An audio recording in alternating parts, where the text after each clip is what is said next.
subscribe to Diaspora Plus 250. twongeye kubaha ikaze kuri chaîne yanyu Diaspora guteranya 250, aho tubazaniye ikiganiro cy'akagaruka ku ngo ziramye. Kikaba ikiganiro tuzajya tubagezaho twifashishije inama z'abakuru, aho uno munsi nari nagize abatumirwa babiri nifuza ko tuza kuganira bikarambuka tugasobanukirwa icyo dushaka ku ngo twubaka. Kuri ino nshuro ikiganiro cyacu twahisemo kugiha umutwe ugira uti twakubaka gute ingo ziramye muri diaspora nyarwanda yo mu Bubiligi. Nizere ko ari ikiganiro kiri bubanyure kandi kiri bubake benshi muri twe. Nge ugiye kubagezaho iki kiganiro nitwa Amani Zuber.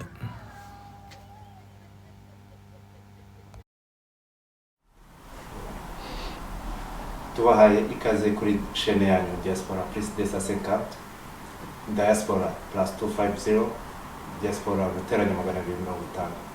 Nk'uko twagiye tubibabwira, tugira ibiganiro by'akagaruka. Kuri ino nshuro mfite abatumirwa babiri, nakwifuza ko bakwibwira abadukurikira tugakomeza tuganira. Nahera kuri ibumoso bwanjye agatangira yibwira abantu. Murakoze kutwakira kuri chaîne yanyu ya televiziyo. Banyita Ntagengwa Sylvie Omar, abandi umunyarwanda wo mu Bubiligi. Ndi umubyeyi, ndubatse, mfite umugore n'abana, hanyuma nkaba n'umukangurambaga mu bijyanye na bita animateur social. N'abantu bagerageza kureba ibibazo biri mu bantu bakabiganiraho bakabisangiza bagenzi babo. Ndumva ari icyo nababwira uyu munsi. Murakoze. Namwe madamu twabahaye ikaze kuri chaîne n'ubwabo bwa mbere mwatangira mwibwira abantu. Murakoze. Banyita Jacqueline Mukamusana, nanjye ndi umunyarwanda utuye hano mu Bubiligi. Ndubatse, mfite abana, umugabo, n'abakwe n'abakazana n'umwuzukuru.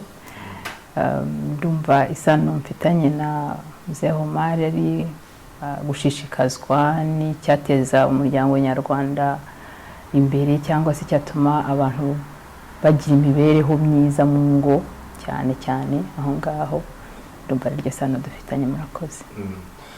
Nyuma yo kwivuga nishimiye uburyo mwitabiriye ikiganiro, nagira ngo nubake ibyo turi buze kuganiraho kuri uno munsi. Nari nateganyije yuko ni gute twakubaka ingo zirambye muri diaspora nyarwanda yo mu Bubiligi. Nahera kuri umusaza wacu Omar.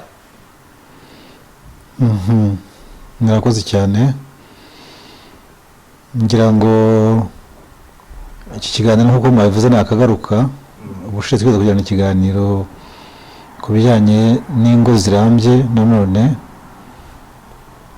mu byo twarangije twavuga tuti byaba byiza abantu abarebwa n'iki kibazo, ko ni ikibazo kireba abantu bose, kireba ingeri zose, kireba ibyiciro byose by'imyaka igize ko turavuga abanyarwanda bo muri diaspora, turavuga abanyarwanda n'ubwo bireba abantu bose, ariko turavuga abanyarwanda. Byaba byiza ko abantu bagerageje kubiganira, kuko hari ibitavugwa, hari ibivugwa gake, hari usanga uyu munsi mu muryango nyarwanda ndetse bishobora no kugera no mu gihugu imbere, hari ikibazo cy'uburambe bw'ingo busigaye buteye ikibazo. Ukibaza uti impamvu ni iyihe? Abantu babiganira bate? Abantu bayibona bate se? Mu by'ukuri hari ikibazo, hari n'impamvu zibitera. Ibibazo uti impamvu abantu tuzumva kimwe, tuzibona kimwe, ziravugwa ku bantu bose, hari abazivuga n'abatazivuga. Ese twabigenza dute? Ikibazo rero kuri jye ku giti cyanjye numva n'akamaro kamwe nk'abanyamakuru no kutuzana nk'aha ngaha ni ukudushoboza nibura kugira urubuga umwanya wo kwicara tukabireba nk'ikibazo tukabiganiraho kubishungera ngo bitugereho kuko twese nta uri hanze yacyo ni ikibazo dufite twese ku bavandimwe ku nshuti no kuri twebwe natwe ubwacu tubona twakora iki rero icyo rero nicyo ngira ngo dukwiye no kubashimira kubera ko nkamubasha kubisakaza no kubimenyesha kugeza ku bandi batari twebwe ariko tukabivuga nk'abantu bari mu muryango bawureba bawurimo tureba n'ibyo bibazo atari uko turi impuguke kurusha abandi ahubwo ari uko wenda dufata umwanya wo kubisesengura no kubireba hanyuma tugashaka namwe ukadufasha tukabisangiza abandi nicyo nabona nakubwira ku ikubitiro. Madamu namucyumva guteye ku bijyanye ikibazo cy'ingo zirambye ndumva nk'abanyarwanda twese tugisangiye nta nubwo twe turi muri cadre ya diaspora ariko ntekereza ko ari ikibazo kitureba muri rusange nk'abanyarwanda gikwiriye kuganirwaho nk'uko Umar bivuga ariko jewe yenda mvuze nk'uruhare rw'umubyeyi umubyeyi ufite abana barimo bakura barimo bajya kubaka ingo zabo ni ikibazo gikomeye cyagera kuri diaspora hakabamo ingorane nge mbona ikomeye cyane twe kera mu gihe cyacu ntabwo nduwa kera cyane ariko ndumva hari benshi yenda bazumva iki kiganiro ndusha imyaka kera twari dufite cadre yitwa ababyeyi umuryango ba nyogosenge ba nyoko wanyu ujya gushaka mukaganira bakaguhana bakakubwira bati bigenda gutya iyo umuntu agiye gushaka uzabigenze gutya ngende ibuka bucya nshaka nabajije mama wacu na bamasenge bari bicaye niko ngiye mutampannye icyo bambwiye muri iryo joro cyaranyubatse mu gihe cyose ndibuka mama niwe wambwiye ngo uzubahe nyoko bukwe ngo ugende nyoko bukwe kurutire nyoko icyo gihe ku myaka 20 nari mfite ntabwo numvaga icyo ashaka kuvugana nitereye hejuru nk'umujene wese ndavuga nti nagende se wo mabukwe aruse mama gute ariko uko iminsi yagiye ikura nibwo nagiye numva icyo uwo mubyeyi yashakaga kumbwira no kushobora no kumutuka ushobora no kumubwira nawe uretse ko nyine atari n'inama tutabishyigikira ariko nyoko bukwe we afite ikindi kirenzeho nka nyina kubyarira umugabo urumva rero twe nk'abageze muri diaspora iyo cadre twarayibuza ahangaha no kuvuga ngo babana dushyingira turagenda twoko tukavuga amagambo tugakora ibirori byiza c'est vrai babyumva batanabyumva ariko tugakora iyo mihango ariko wajya kureba ese uwo mwana yicaranye nande se uwo muhungu yicaranye na abasaza nk'aba bamubwiye ku rugo rwubakwa ese uwo mukobwa yicaranye na ba nyirasenge ko duhari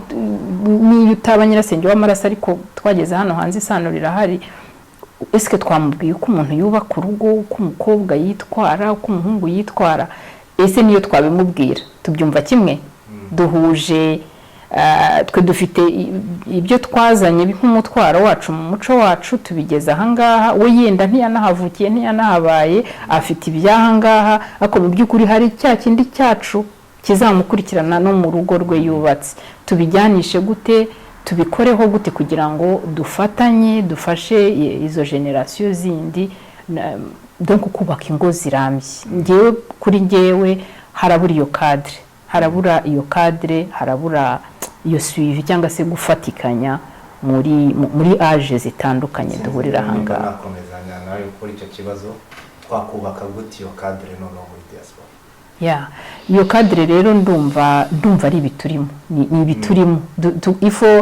tugomba espace tugomba gukereya za espace nkaho uratubaza nk'umunyamakuru ni byiza ko chaîne yawe uyiha uwo mwanya wo kuganira ku kintu nk'iki nkatwe ari giye wari Omar dufite izindi cadre natwe dukoreramo ifo ko abantu bazimenya ko zinahari bakazigana ari abatoya ari abakuru bashaka gutanga ibitekerezo ndumva igisubizo kimwe natanga ntarondogoye dukeneye gukereya izo za espace tukanamenyekanisha izihari ngarutse ku musaza wacu umubyeyi wacu wowe ubibona ute muri societe iri muri diaspora nyarwanda iki kibazo ukibona ute nagira ngo nunganire ibyo Jacqueline avuze ni ikibazo gikomeye kubera ko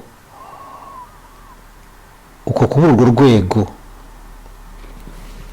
mu by'ukuri hano hanze aha ngaha ujya kubona ukabona nyine umwana araje arakubwira ati nashimanye na kanaka cyane cyane ko baza abana birangije.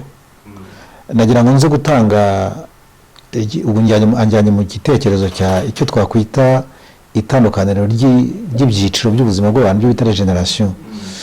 Ni ukuvuga ngo yakivuzeho yavuze ku kibazo cya generation yacu ko twakuze n'uko twarezwe n'ubwo natwe tutari bakuru none ibyo dufite ibyo turusha ubu ngubu ariko natwe abari bene byacu nabo baraturushaga. Mu muco nyarwanda kera umuntu yashakaga ahubwo yashakirwaga n'umuryango yashakirwaga n'umuryango ugashaka umuryango wo kwa kanaka. Ni umuryango washakaga umukobwa w'umuryango wo kwa kanaka, ntabwo ari umuhungu wagendaga ngo ashaka umukobwa wo kwa kanaka.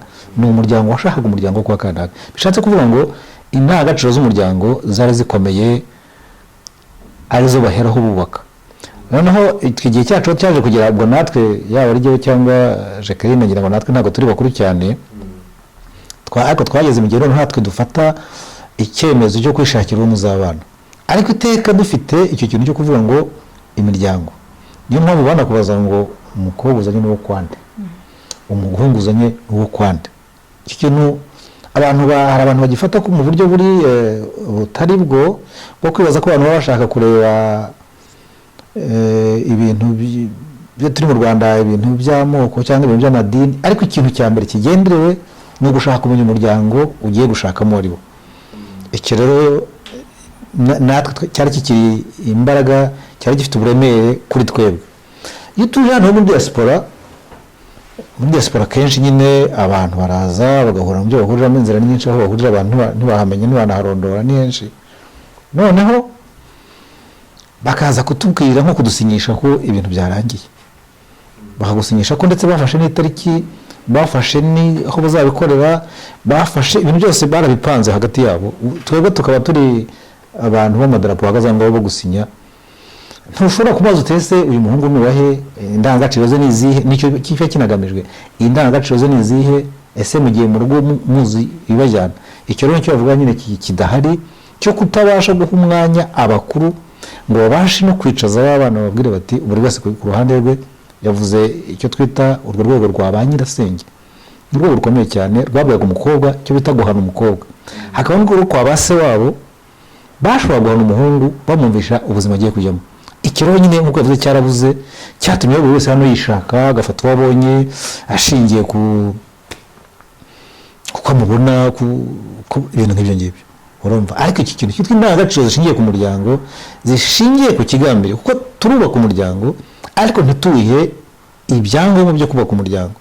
Tukavuga amagambo abandi bakatubyinira ibintu bikarangirira aho ngaho, nkaho ibirori bisimbuye umugambi ugamijwe. Bikaba rero impamvu ituma rwa rugo rutazanaramba, kubera ko rutahagurukiye ku misingi ifashe.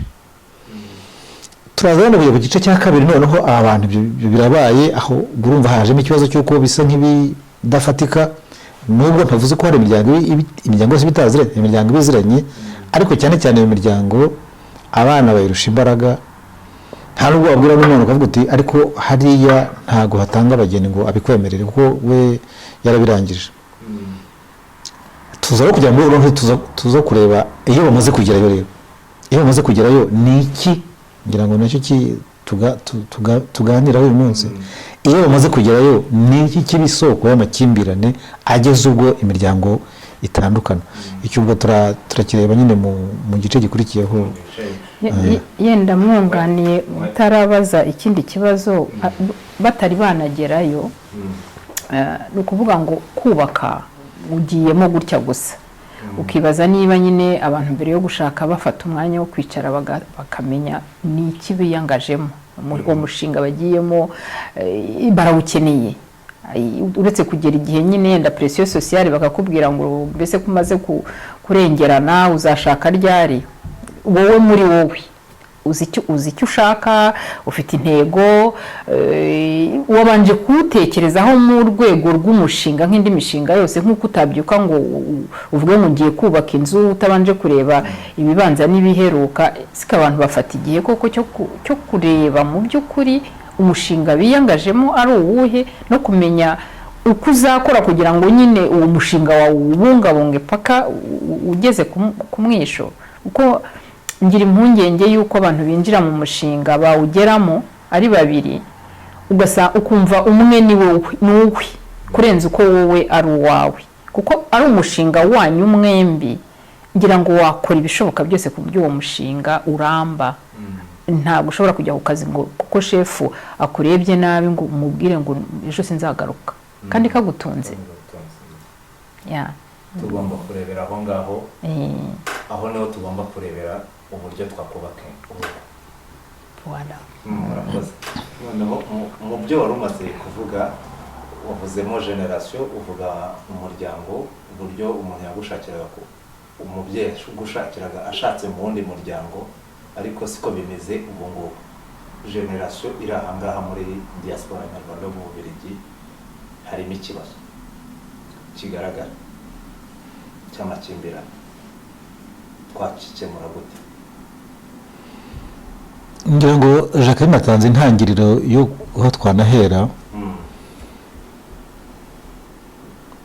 Kugira ngo umushinga ugerweho ugomba gushingira mu kinyarwanda mugani ngo akaburiye mu isiza ntikamurikira mu isakara, kagomba gutangirira mu isiza. Rero abitangiye neza avuga ati uwo mushinga abantu bawutekerezaho ni uwanyu mwembi, kubera ko icyo avuze gikomeye mu bintu avuze ikintu twakwita yavuze ni pression sociale, ariko mu kinyarwanda ni imbaraga za rubanda zumvisha umuntu wese ko agomba gushaka ku myaka runaka. Yaba ari umukobwa yahagera bataragumiwe atarabona umugabo, yaba ari umuhungu ati abaye ikirumbo ntashaka, bigatuma icyo gihe atagikorera ku mitekerereze y'umushinga, ahubwo akorera kuri pression sociale mushyiraho. Umukobwa akavuga ati uza wese azanjyana, uza mfa kubona injyana akankura ahangaha kugira ngo nanjye nitwe ko nagize urugo. N'ababyeyi ugasigara kenshi basigara bahangayikishijwe nuko nta nuza uko asa kose, nabere ntitwavuga ntabwo bakibireba iyo hari pression sociale. Bisaba rero icyambere, bisaba kugira ngo bareke umuntu, cyangwa se hari ikibazo gikomeye mbona kiri mu muryango nyarwanda, cyangwa se mu muryango w'abantu bose. Nta rwego na rumwe rurera abantu mu byerekeye imishakanire. Nagerageje kujya uyu munsi nagerageje kujya kureba mu rwego rw'umuco, ku rwego rw'amadini, yewe no ku rwego rwa leta. Hari ibyo bita mu madini, hari ibintu bita kujya kwigira umubano, bibaho mu Gatolika barabigira, mu Basilamu ntibibamo, mu Baporoso ntabwo mbizi, barabigira, ariko nabyo bisigaye bimeze nka formalite, ntibifashe. Ntabwo birema umuco wo kubanza kugisha inama mu mushinga wo gushakana. Nuko tujya babyigisha muri Gatolika, bagisha ku wa kabiri kenshi, ku wa kabiri mukajya guhura, mugahurirayo kwa padiri akababwira. Ntabwo birema umuco wo gushaka. Inzego za leta zo ndetse amagambo nyine gitifu akubwira hariya bagenda bibagira batya, icyo ni amategeko gusomera. Amategeko ntabwo ari umuco burya, amategeko ntabwo yubaka umuco. Amategeko bavuga ko amategeko ntahuriye n'umuco, ntabwo ahuriye na amategeko. N'amategeko ngo bizagenda bityo ntibizagenda bityo, ariko nta muco uhagurutse mu muntu ngo tumenye ngo umuntu yagera ku rwego runaka bazatangira kumubwira uburyo bamutegura kuzajya gushaka. Noneho navuga ati njye kuko igihe kirageze reka njye gushaka, noneho nzashakana na kanaka, bicare hano. Ikibazo tugira ni byiza hano ni Burayi, nibura abantu baranavuga, ariko ndagira ngo umenyeshe ko ibyo tumaze kubona mu bantu, nta mukobwa nta muhungu uraganira n'umusore bagiye gushakana n'uwo bagiye gushakana ngo baganire ku mushinga nk'uko bivuga. Tugiye gushyira ubuzima bwacu hamwe, tugamije iki? Tuzakorana dute? Tuzabana dute? Bizagenda bite? Ese ibintu tuzabifata dute? Iyo twinjiye mu mubano w'abashakanye, icyo kintu kitakozwe, igikurikiraho nuko buri wese afanda uko abonye, ibyo twita bricolage. Buri wese arabricora ahereye ku byo abonye iwabo, undi ibyo atabonye iwabo. Bimwe navuga byo kuzana agahinda kawe n'ibikomere byawe, undi akazana agahinda kawe n'ibikomere bye n'ibyiza bye, yahagera agatangira kubricora, mwakabricora runaka za bricolage zikanga. Kwa gupfundikanya bikanga. Byasabye rero, byagombye gusaba rero cyangwa se bisaba kuba twagombye kugira icyo yaravuze cyo kuba dufite umugambi n'umushinga umwe, noneho tukajya duheraho tukavuga ariko se ko ndeba bitakiri kwa kundi twabivuganye. Iyo rero ntacyo mwavuganye ahubwo bibyara amahane kuko nta kintu mushingiraho, buri wese araburikora binyuranye n'ibyo ndaburikoramo bikabyara amahane. Bavuga ko hari umwana witwa Gasenga yigeze kutwigisha atubwira ko bavuga ko amakimbirane ayo ari yo yose ashingira ku bintu bitatu by'ingenzi. Icya mbere icyo bita amakimbirane ashingiye ku ntego, donc counter objectif. Amakimbirane ashingiye ku ruhare rwa buri wese icyo agomba gukora. Aya makimbirane kikaba ari amakimbirane ashingiye ku cyo bita indangagaciro, donc conflit quant aux objectifs, valeur na conflit quant à la tâche, donc objectif, tâche na valeur. Donc intego, uruhare rwa buri wese icyo agomba gukora n'indangagaciro. Ugasanga rero utangiye muri bricolage usanga bya bindi by'intego tudahuje biragongana, rwa ruhare rwa buri wese icyo agomba gukora ntakizi, ntacyo bavuganye, bigahita noneho bigatera no mu ndangagaciro. Rero mwamara gutongana umwe agasanga gukomeretsa undi mu ndangagaciro, aho rero ikibazo kiba gitangiye kuvuka. Ndagira ngo wenda ndendete gato turaza gukomeza mu kanya, ariko tuvuge noneho mu buryo buri pratique ibibazo tubona biteza hano, ibibazo rwose by'ubuzima biteza ingorane nyinshi. Ikibazo gihari ni ikihe noneho mubona?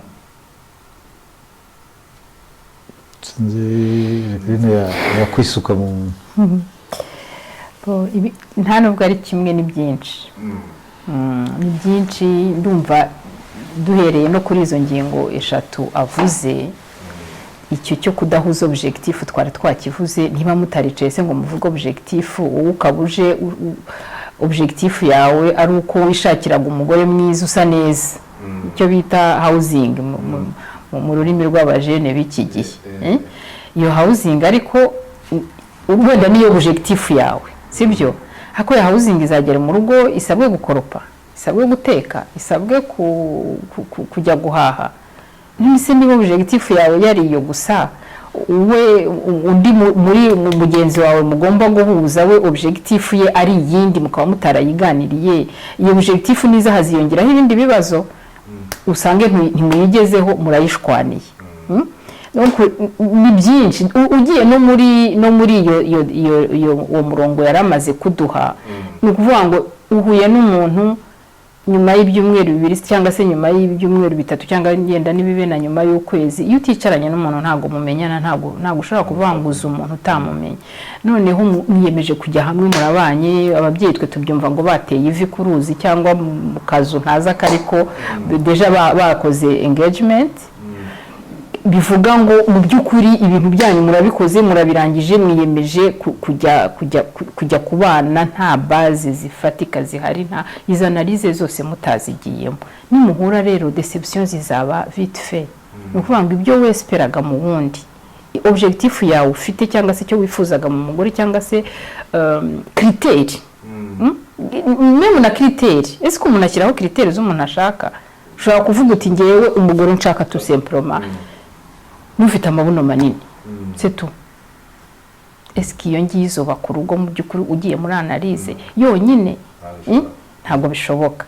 Rero ni ukuvuga ngo ibibazo bitewe nuko base ubwayo yapfuye, valeur y'umuntu ntabwo wayimenye uko ntimwabanye igihe cyo kuganira ngo umenye icyo akunda n'icyo yanga, umenye icyo uzitwararika, umenye icyo uko uzabigenza, nta mwanya wafashe. Objectif yawe ntihuye niyo ko ntimwicaye ngo muziganire uvuga uti iki je cede, kuko muri mariage cyangwa mu kubana kw'abantu burya tugira ibyo duseda, udaseze ntabwo bishoboka, ntushobora guhagarara. Yenda turi buze kubigarukaho, icyo tubona cyinshi hari ikintu cyitwa ego cyo ngewe. Nuganira n'amakupure ari mu kugenda atandukana, buri gihe umwe aba ari umwere, ibibazo ni mugenzi we gusa. Iyo ufashe umwanya ukicara ukavuga uti uruhare rwanjye muri iki kibazo giyewe ni uruhe, ariko ntabwo uzamenya uruhare rwawe tanko utazi mugenzi wawe, tanko utazi ibimubabaza, utazi ibimushimisha, utazi w'intego afite muri iyo projet mugiyemo. Donc ni ukuvuga ngo vraiment base nibanze yubakike, ubanze ufata umwanya wawe umenye uwo mugiye kurushingana, urebe ko yujuje critères zawe urimo gushaka, muziganireho. Uvuga uti hari umuntu watubwiye ati critères muzigabanyemo ibipande bitatu nujya gushaka. Uvuga uti ngewe ibi ni ibintu ntashobora kwihanganira. Mfashe urugero rw'ikintu kimwe, ushobora gushyira hano muri iyi korone ya mbere ukavuga uti ngewe umugore unywa itabi ntago namushaka. Urumva se kwerimina abagore banywa itabi bitoroshye? Biroroshye. Kubera iki? Kubera ko wafashe umwanya wo gutekereza icyo ushaka, icyo uzi udashobora gusiporota. Umugabo unywa itabi, umugore unywa itabi, uwo si uwanjye. Nujya kurambagiza umuntu ugasanga aranywa itabi, niwihuta mu cyumweru kimwe ashobora kuri guhisha ukazaribona warageze iyo. Ariko nufata umwanya wo kubana nawe uzabona sohotse agiye kuri uvuga uti ntago nari narabimenye ko anywa itabi, iki ngiki gitumye bidakunda.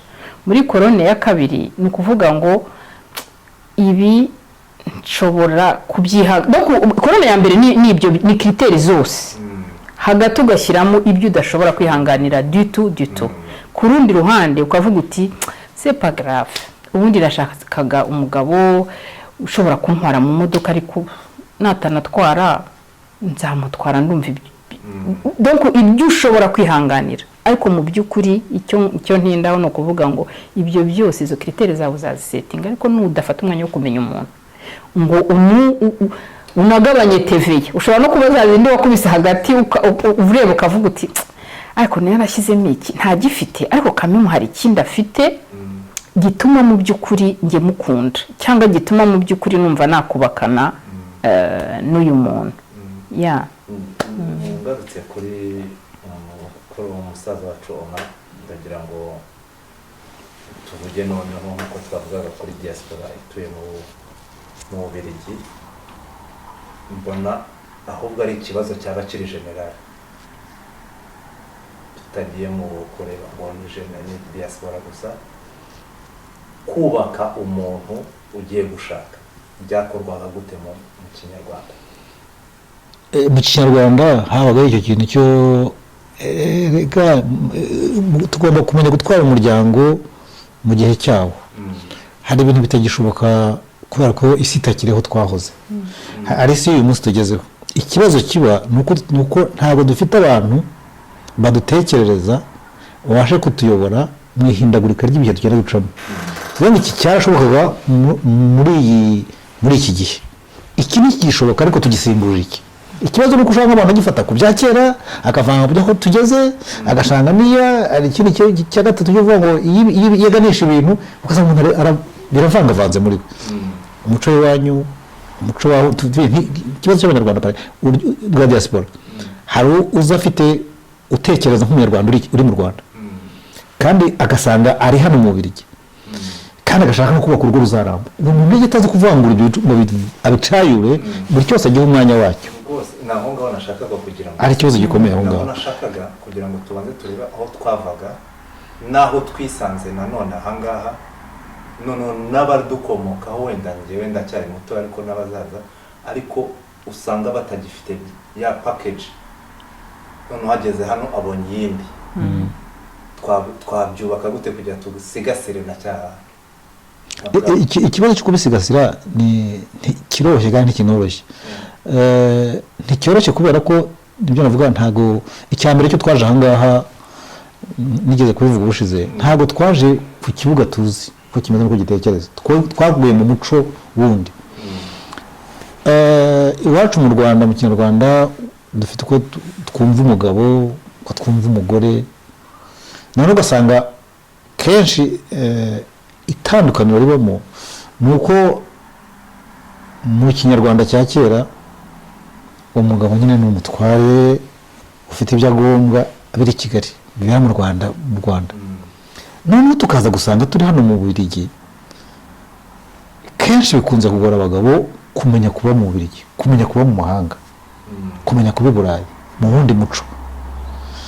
Ku rundi ruhande ukasanga wa mugore wavuye mu Rwanda, byo twavuga ngo baramukandamije cyangwa baramwicaye ku mutwe, yagera hano i Burayi nawe ntabashe kumanaginga icyo kintu cyo guhinduka. Ese uburenganzira bwanjye mbonye aha ngaha i Burayi kuri iyi espace mfite uruvugiro, navuga iki sinavuga iki, ni iki navuga kitantesha kuba uwo ndiwe, ni iki nasaba mu byo nabuze ariko ngakomeza kuba jyewe. Ugasanga rero iyi ntambara y'umugabo w'umunyarwanda ushobora gukomeza kuba umunyarwanda kubera ko afite amavantaje. Umunyarwanda afite avantaje yuko umugabo w'umunyarwanda aricara bakamusasira, bakamuhoza ibirenge, bakamukuramo inkweto. Ngira ngo ujye ubyumva n'amadini abyigisha. Iyo uvuye mu idini bafite intera ikomeye ko ngo bivuye ku Mana, ugasanga bibaye beto. Ariko mu by'ukuri izo ni teori zidafatiye ku buzima, ni teori ziri mu rupapuro zitari mu buzima. Realite ni uko hano abagabo benshi, ngira ngo byabayeho aha ngaha, abagabo bavuye mu Rwanda, impamvu zose zabazanye bahageze bakomeza kwambara karuvati. Umugabo akomeza kwibaza nk'umugabo wicaye mu biro by'i Kigali ari muri karuvati, aho abagore babiri igitangaza yageze aha ngaha, ibi bintu, iyo ni kamere ya muntu. Umugore yageze aha ngaha uwo munsi aramarira ngo hameze hate, niyo mpamvu natugora hano hameze hate, tuhaba dute. Bakavuga bati mu gitondo bagiye kujya gukora umugabo ko yagiye. Umugabo cyambaye, hari abagabo babyukomeye karuvati akajya kuri televiziyo, abo barahari.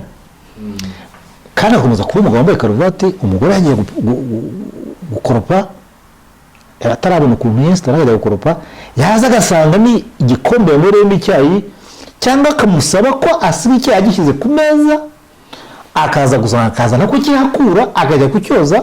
Yewe bwana nkibere muri karuvati ndeba amakuru, mpindura amakuru, ndeba amakuru kubera ko kenshi ari n'abanyapolitiki bamwe na bamwe yumva agomba gukora icyo yahise igeze. Noneho wa mugore arananiwe, akaza akavuga ati ese hahandi naguze niwe ukiri, ataranyubahutse. Noneho aranyubahutse, abagore b'i Burayi aranyubahutse. Iyi ngira ngo byateje ikibazo muri diaspora ya mbere, kumva ko umugore yubahutse umugabo kubera ko amusabye kureba realite y'ahantu turi, tuyikore dute. Ugasanga umugabo araje ati kikagira umugabo tukubutera mubahutse kuko yamusabye koza amasahane. Cyo ndenda tubaza kukivugaho mu buryo buri tuza kureba ibice bimwe na bimwe kugira ngo twihute tutatinda ariko ninjiriye aho ngaho navuga ko bimwe navuze byo na Jacqueline yavuzeho umugambi icyo tugamije, ikitureba nka uruhare rwacu mu rugo n'indangagaciro. Icyo nshaka kubivugira ni uko mu byerekeye umugambi, iyo iki kibazo cya objectif gipfuye, ibintu byinshi bishamikiyeho birangirika. Ni ukuvuga ngo hahita haza ikibazo, wa mugore yagiye gupagasa, wa mugabo yicaye aho ngaho, havuga dore ikibazo cyitwa umutungo w'urugo. Umutungo w'urugo uzanwa nande? Ese nuhagera turawugenza dute?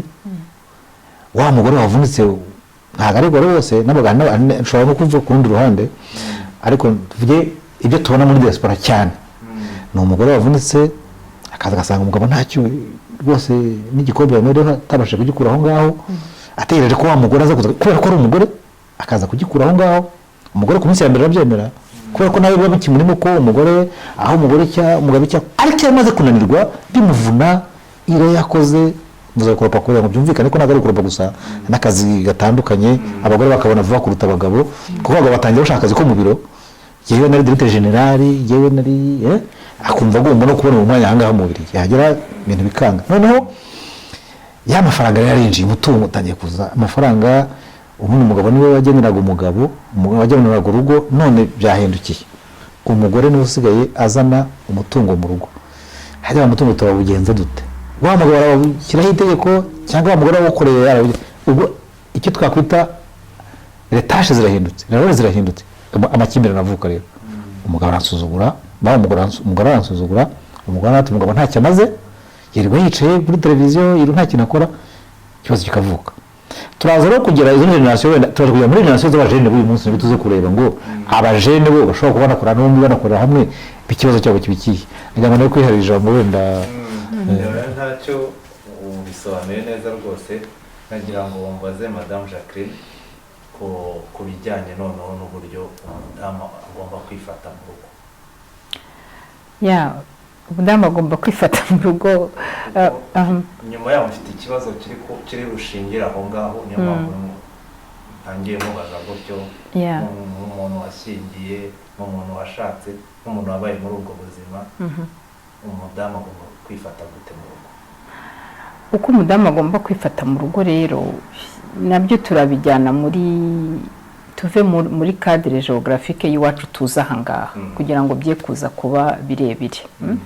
Ni ukuvuga ngo hariya mu Rwanda tukiriyo byendage narakoraga mfite n'umukozi nkataha, nanjye nashoboraga kuza nkareba televiziyo kubera ko umukozi yakoropye, yayitaye ku bana, yatetse, nta imirimo yo mu gikoni ntago imbazwa cyane. Ariko nitubizana ahangaha nibyo ngibyo yarari mu kuvuga. Uyu munsi akazi ko mu biro karandeba, cyangwa se ko gukoropa, cyangwa ko kuvura, cyangwa se k'ibindi dukora ahangaha, ariko nibyo mu rugo birandeba ko wa mukozi yavuyemo wapfashaga. Icyo rero umugore aba yifuza ni ukuvuga ngo mugenzi wanjye tubanye mu rugo twakagombye gufatikanya kugira ngo tworoherezanye. Niba niriwe nkora, yenda nawe yiriwe akora, tunareke wa wundi wiriwe imbere ya televiziyo, yenda nawe yiriwe akora. Ntabwo ari unanirwa kurusha uko ngewe nananiwe. Twese twananiwe, niduhurire mu rugo dufatikanye. Aho bipfiriye ni hehe rero? Ni ukuvuga ngo communication yenda turi buyirangirizeho cyangwa se turi bunayigarukeho, ni inkingi ikomeye cyane. Ni ukuvuga ngo na wa mugore n'umugabo nibicara hasi bakaganira, ikintu kiriho ni copier coller, kwa kana kabigenda gutya nanjye wanjye bigomba kugenda gutya, kandi ntabwo ari byo. Wowe ushobora kuba narashatse Omari n'urugero, Omari uzi cyangwa ukunda guteka, undi agashaka Yohani utazi cyangwa utanakunda guteka, ariko Yohani akaba ari kabisa top tick kugukoropa, cyangwa se akaba ari ashobora kuvuga ati ngewe vraiment gutera ipasi, nzaguterera ipasi, ntera ipasi n'imyenda y'umwana ariko winsaba kujya mu gikoni. Bivuga ngo nujya gukopera uko mu rugo rwa Omari bigenda, uzaza ugonga igikuta kubera ko uzasanga wawe w'ibyo bintu atabishoboye. Nkavuga rero ngo umugore wahangaha ntabwo azamera nka wa mugore w'iwacu mu Rwanda, kuko hariya mu Rwanda wa kera, ngubu nabo numva ko byahindutse, abakozi babaye ikibazo gikomeye. Ntabwo azamera nk'umugore wabonye ubundi bufasha mu rugo, nyine wicara aho ngaho yenda agategura ameza, gasa neza, akaganiriza umugabo arimo afungura. Turakeneye yuko nk'abagore turakeneye ko tubona iyo aporo y'umugabo mu bijyanye n'ibyo mu rugo.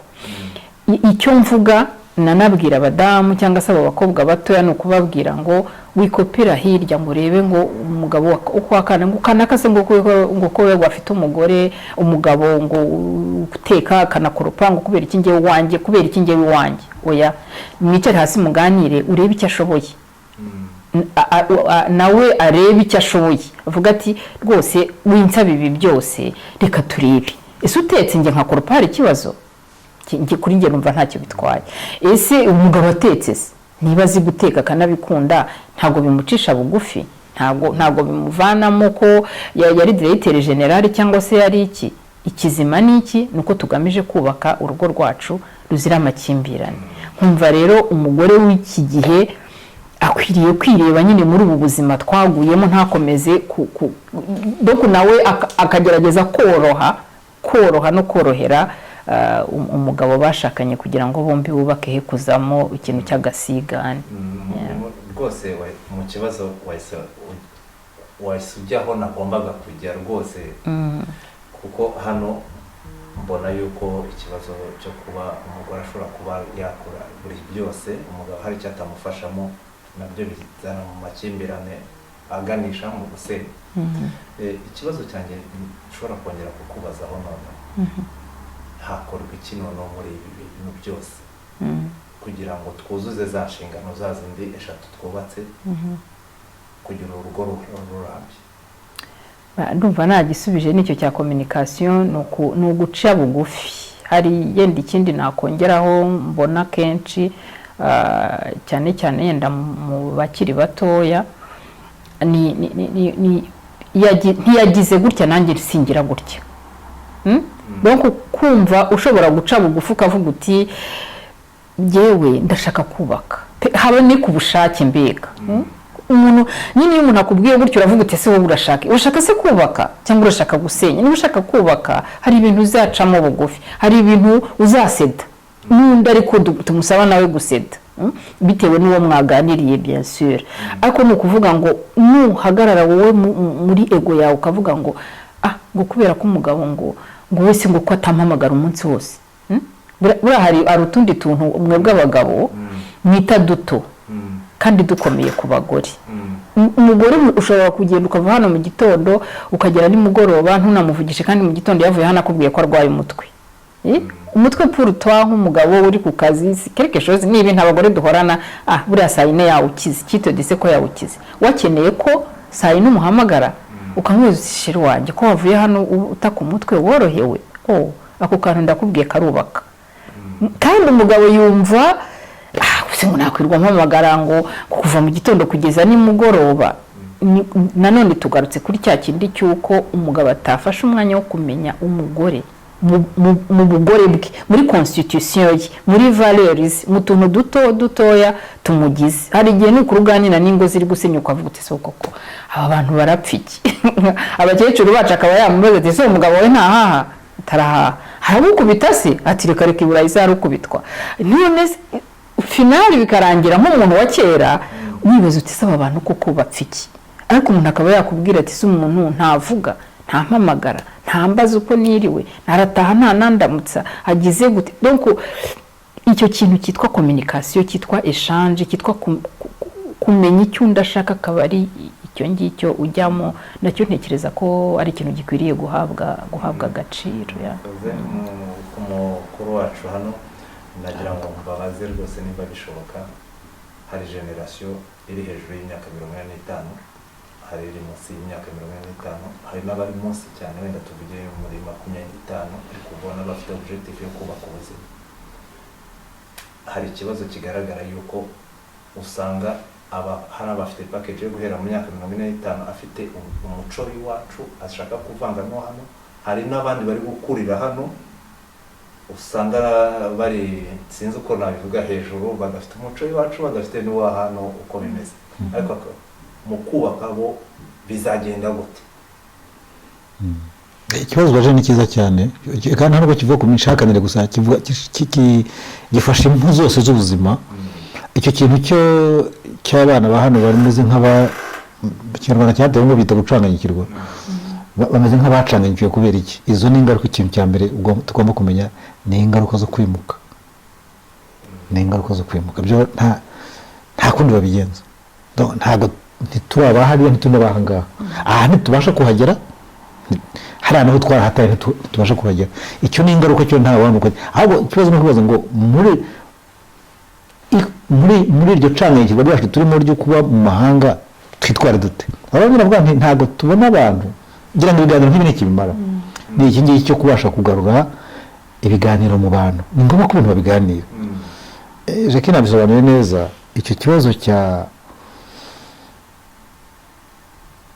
cyo kubasha kumenya umuntu mu bumuntu bwe noneho nawe ukiyemeza kubana n'uwo mubana wamenya uwo ari we ni ikintu gikomeye cyane tutigishwa tudatozwa buri wese ari muri abantu ubu ngubu barareze ejo nahoze nganira n'abana b'urugero nahoze nganira n'abana n'abajeni bamaze ntabwo baragira umwaka barashyingiranywe ndababaza nti mu rugo rwanyu mubona impamvu zitera amakimbirane zaba nk'izihe arambwira ati abadamu ati ko nabibonye yewe abadamu batekereza ko ubuzima ibyo bita fiction ni ibintu ni ubuzima nk'ubwo tuba kuri televiziyo amatara ahinda ukaza ko ari bwo buzima tuvuga iyo ubona kuri televiziyo umugabo amubwira sheri ndagukunda aramuteruye ibintu nk'ibyo ngibyo yibaza ko no mu buzima nyabuzima ubuzima reyeri ariko bizanagenda noneho yakibura akumva abaye harababaye kubera ko umugabo yashatse ndetse atameze nk'abandi, ntamubwira ko amukunda. Nongeraho ndumva byinshi twanabivuze, ni reka dufate abantu babiri, umwe avuye hariya vuba, undi yakuriye ahangaha, barahuye bya bindi twavuze nyine, bakubitaniye kuri komine cyangwa mu misa cyangwa hehe, barabanye. Umuntu uvuye hariya ni nkatwe twese ba kera, twese twariga gukamenya yuko umubyeyi wawe niba akurihiye atakurihiye ngo uzagende ukore ubeho wenyine, ugomba kurihira nde, abaneve, abaniyese, abana baba, ugomba kuvuza uwarwaye, abapfuye turatabara, abagize guti. Umuntu wakuriye ahangaha muri iyi uku kwireba kwa bano bantu batwakiriye, ni ukuvuga ngo wowe aje kubana nawe mwembi muri babiri, ibindi wibimuzanaho. Urumva rero biri bugende bikore ku mutungo, niyenda uje vuba nta nubwo ari we winjiza menshi, niyenda nturabona n'akazi cyangwa se uragafite, uwo muri kumwe mugenzi wawe ashobora kuba umugabo nk'uko ashobora no kuba umugore, aragusaba gukontribuwa 50/50, kandi wowe ayo uhembwa nukuramo bya bindi biri hariya hirya, kuko wowe bikigufashe ku mutima ko ugomba gufasha abo bantu byanze bikunze, ntabwo biri buzavemo. Rero resulta ni iki? Uzabafasha wihisha. Icyo biri butange ni iki? Shene. Ntabwo uzabasha kuzuza za nshingano zawe mwemeranijweho mu rugo niba mwaranazivuganye, bitangire bigire bityo. Ni ukuvuga ngo swat ni bibiri, mwicare mu biganireho, vuga uti ngewe tugiye kubana, ariko mu by'ukuri sigiye nyine, ngewe nafashaga abantu baranankeneye, niko bimeze, urabyemera upa, mutangire mubiziranyeho. Hari iyo ni teori, yenda bishobora kugera muri pratique umuntu yabyemeye kuko mu gikundanye rugishyushye, rwamara gukonja hariya hirya akakubwira ati dayori ngewe birasene naranabyemeye, dayori urambona, dayori bikintu, ariko byibuze wikora mu bwihisho, kuko iyo uhishe ibyanze bikunze ikizavamo nuko bizageraho bigaturika, kandi bikavamo gusenya bitari ngombwa. Sinzi nimba twashaka umwanzuro rero ku kiganiro twari tugiranye, naho ijambo mukuru wacu ukagira icyo bivugaho. Umwanzuro, nta mwanzuro mu kiganiro cyavuze ko ari ikibazo cyagaruka. Ikibazo ni ikibazo kigari cyane, utava ngo uzacyanzuraho umunsi umwe. Ariko ngira icyo mvuga mu byo twavuze, wenda nkoze akantu gato ku icya mbere, ni uko tubona ko dukeneye inzego zo kuvugiramo, kwigisha abashaka gushakana. Kirakeneye mu muryango wabo hano, no mu Rwanda kirakenewe. Dukeneye kugira ngo twumvishe abantu aho bajya n'aho bagana n'umushinga bagiyemo. Icyo ni icya mbere. Icya kabiri, kwemera kumenya bagenzi bacu mu cyo bari cyo, mu bo bari bo, atari cyo muto tubashaka ko babamo.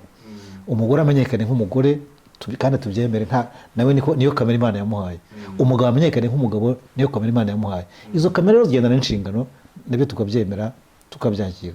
Icya gatatu, muri generasiyo y'ahangaha mu Kinyarwanda baca umugani ngo umuti umwe wigira inama yo gusara.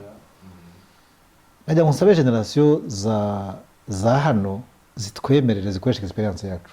Ari ikibazo gikomeye, abantu hano barareze, barafoye, barakomeye, ntago ari bacishe make tubagira inama zacu ntago zigurwa, ntago tuzigurisha, nta n'impamvu yo kunahendahenda, nibo dukora twikorera.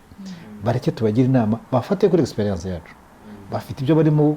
Ntago ibura ari modeli, ntago ari urugero buri kantu ariko kose, ahubwo n'abanyaburi bagize amahirwe twabagira inama nabo yo kubaho. Hari icyo twabafasha kubamo, kubera ko iki cy'umuco wa individualisme nta nubwo ari ikibazo abanyaburayi baba bateganije babuhimbye. Ni ukubaka umuntu individu utunganye, ariko individualisme ni ikindi kiba kijeho. Ni ikindi inama bareke tubabwire, tubagira inama, hanyuma mu rugo habemo communication. Ikintu icyo ari cyo cyose bagikomunikeho, ntawo nibyo bizabarinda kuko nivuga ko twabivuganye, bizarinda kuvuga ngo navuze nawe uvuga gutya. Bareke kurega, bareke tubagira inama, tubafashe kuko ntabwo tubigurisha, kuko turashaka kububakira.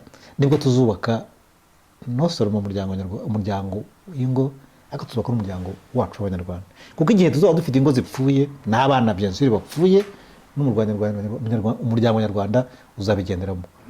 Ni icyo rero narangirizaho. Naha n'ijambo na madamu nawe wenda. Nanjye agatoya nakongeraho, se niba wari ugiye kubaza ikibazo yenda bari kinsubiza mu gusoza ugire numvishe ko muri abakadire mufite naho mushobora kuba muhura, mushobora no kubivugaho nanjye cyangwa mukazantumira kugira kizabe karibu kabisa. Icyo nashakaga nanjye kurangirizaho ni ukuvuga ngo twe kumva ko twageze hano yenda i Burayi, kuko turi kuvuga hano mu Bubiligi, tukiyambura ikote, tukiyambura n'isengeri, yewe tugakuraho n'uruhu rw'iwacu mu Rwanda. Ni ukuvuga ngo umugabo w'umunyarwanda ntabwo azata ubunyarwanda bwose ngo aburangize. N'abizahaye bafite imyaka za 40, bafite imyaka za 40 ngaha i Burayi, agira atya akantu k'ubunyarwanda kakazamuka ogalo.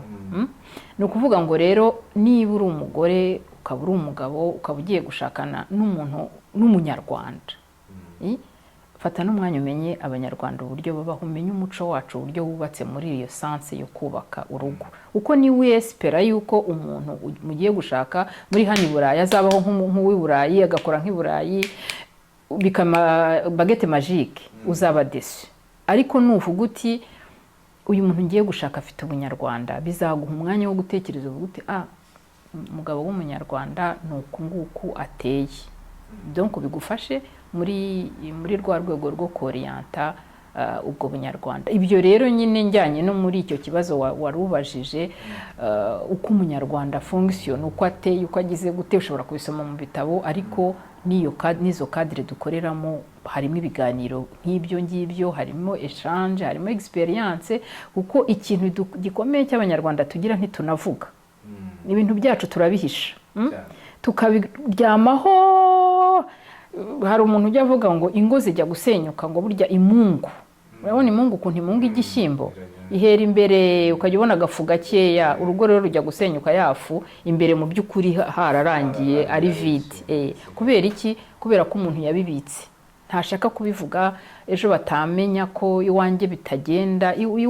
Iwabo w'abanyarwanda mu ngo zacu bihora bigenda mu bukwe, duseka tugira gute, ariko nureba nukora observation uzareba umugabo n'umugore batwaranye b'abanyarwanda, uzamenya ko ari umugore we bashakanye, ntago ari incorekeye, kuko incorekeye bagenda baseka, bakubitana agashyi, baseka, barebana akajisho. Ariko abantu bashakanye bana bafunze isura, bagera imbere mu bukwe, mu gitaramo, mu bantu, tugaseka cyane cyane, ariko mu by'ukuri twarashize hariya. Rero abantu nibemera ko bibanza mu Kinyarwanda babyita gusa sinzobe, tuvuge, kuko ibyacu nitubivuga bizafasha uriya utinya kuvuga, bizafasha wa mwana ugiye gushaka, bizafasha mu by'ukuri umuryango nyarwanda muri rusange. Ndangiza rero, yenda tuzagira n'umwanya wo kubiganiraho. Hari twebwe dufite initiative niko nayita, kuko ntago irabishyira hamwe yenda rifite ubuzima gatoza, ariko ni initiative tuganiriramo, tuyita intergenerationnel, yenda plus tard izabana interculturel n'ibidukundira, ariko aho twicarana n'abato tukaganira kuri teme runaka. Ubu turi ku kibazo cya mariage, uyu munsi mu kanya ubu turimo kwihuta kuko tugiye kuganira ku kibazo kijyanye na volet économique mu kubaka cyangwa se gukomeza ingo z'abanyarwanda. Umari nawe afite indi cadre akoreramo, ariko turahari vraiment, kandi n'ubuntu ni ukungurana ibitekerezo, tugapartaja izo za experience, tukareba ko twaramira ibitarasandara, uko iyo byasandaye ni bya bindi yavugaga, yo watangiye kumva ko umuntu yatatse tes valeurs, watangiye kumva ko umuntu yasuzuguye umubyeyi wawe, kubisana biragora. Ariko mu by'ukuri ubyumvise mbere ushobora kugira icyo wakora, ukagira icyo waramira. Murakoze cyane. Murakoze namwe ku kiganiro cyiza tugeranye kuri Diaspora Plus de 150. Twizere ko kizaba cyakagaruka kugira twubake umuryango nyarwanda. Mwakoze kwitabira iki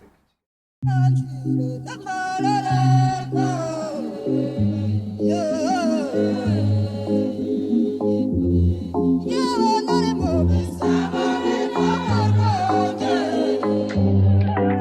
subscribe to Diaspora Plus 250.